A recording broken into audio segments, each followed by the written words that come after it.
What do the Patriots need to get done at quarterback in the next 2 weeks? Yeah, even the playing field within the division at the quarterback position. Greeny, I don't know how New England does not try to go get their quarterback early in the first round. If you look at the end of the first round, Thursday night, April 29th, in their division, they're looking at Tua Tagovailoa, likely Zach Wilson with the Jets, and then Josh Allen with Buffalo. That is going to be a long decade unless you fix the quarterback position, at least even the talent level. That's why I think they're going to be abnormally aggressive. And I look at the NFC teams, because I don't think an AFC team is going to be like, come on, New England. I don't think the Bengals or the Dolphins are going to be like, come get your quarterback, right? Like, I look at 10 with the Dallas Cowboys, or I look at 11 with the New York Giants and going, okay, NFC teams that are above the 15th pick, and New England's got to have a specific quarterback that they want. Hearing Coach Belichick talk, I don't think it's any quarterback. I think it's going to be a very specific player that they'd say, you know what, we had him ranked as the 3rd or 4th or 5th pick in this draft, and he's fallen for some reason. We need to go get him right now, and that gives us a chance over the next decade within our division.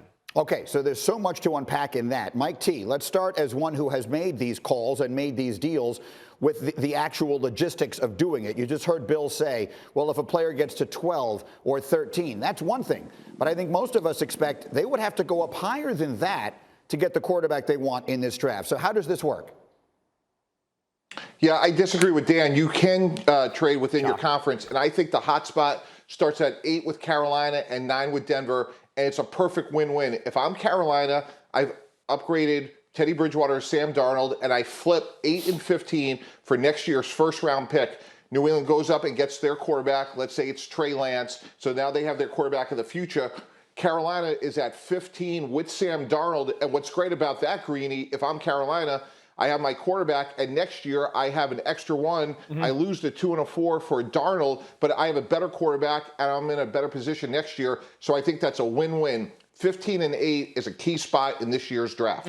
I agree. And the way Matt Rule has been talking in Carolina, he sounds like someone who's inviting all comers to come and get that 8th pick because he's threatening to take a quarterback, which I don't believe he would do.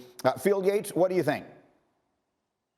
Yeah, first of all, Greeny, I'm with you as well. You think the Panthers are going to trade for Sam Darnold, who was in some ways undone by the circumstances around him, and then immediately draft a quarterback who could replace him? I'm not buying that either. So I do think the Panthers are a logical trade-down candidate if a team like New England wants to move up. I think the Patriots certainly would be motivated to find a quarterback in the first round of this year's draft. But Greeny, I want to remind everybody that last year, we know that when it comes to the NFL draft, rarely are there guarantees, but all of us surmised the Patriots were definitely going to take a quarterback at some point last year.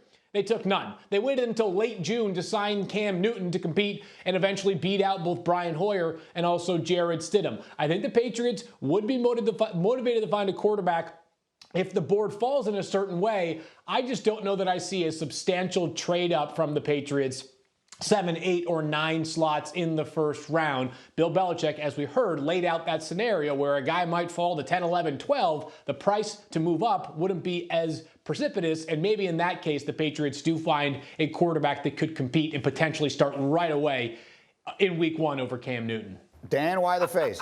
Everyone has said that this draft is loaded at the quarterback spot. Those first 4 or 5 guys are quote-unquote can't-miss players. And I've heard people say, well, the next year in college football, when it comes to guys coming out, isn't great.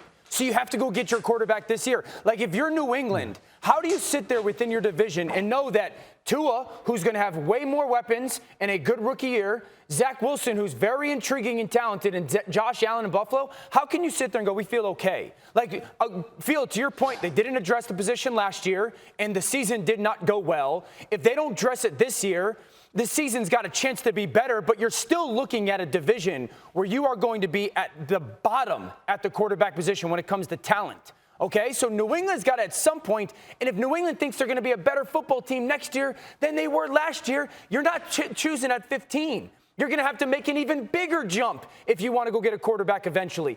And I'm not going to sit here and think that New England is going to strike lightning in a bottle twice or catch lightning in a bottle twice, so to speak, and take a lower round quarterback and have him become an absolute superstar like they did with Tom Brady. At some point, they're going to have to address the position with a talented young player. Go ahead, Field. Why were you shaking your head?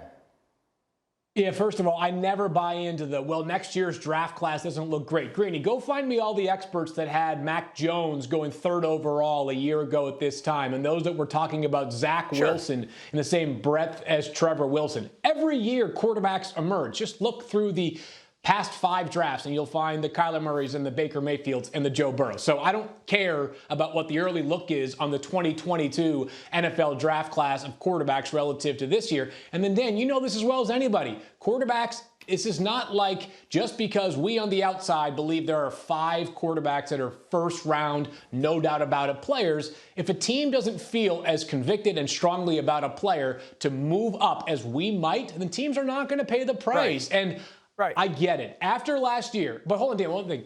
After last year, and I understand how this might come across as borderline radioactive with the way that Cam Newton finished last season, I think the Patriots believe there is at least a chance. I'm not talking about a 99% chance, but some chance that Cam Newton, with a full offseason and familiarity and being healthier and having legitimate weapons around him and understanding that system, could be an improved player. He's not going to be Super Cam, the MVP again. But they didn't bring him back just to make him feel good about himself. They brought him back. I understand the price point was not significant, but because they think there's a chance Cam can be closer to the player he was during the first 3 weeks of last season, when this team looked to be kind of what we thought they could be, a team that had a chance to make the playoffs yet again.